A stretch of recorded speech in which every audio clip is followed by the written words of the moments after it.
Hello po, ganito po isain ang bigas.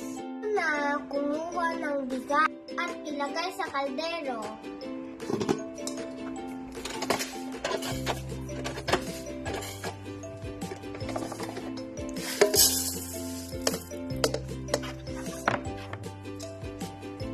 Dalawa, huhugasan po natin ang bigas ng 2 beses.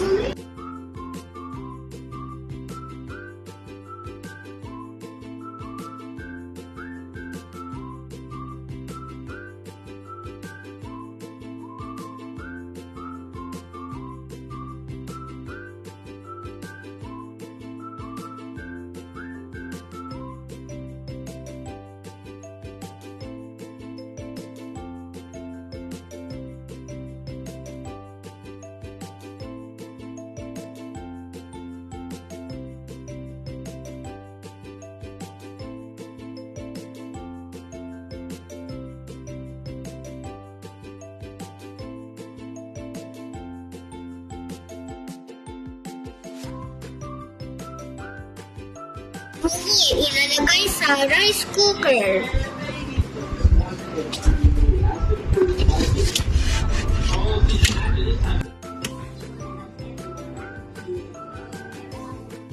Hintayin na maluto.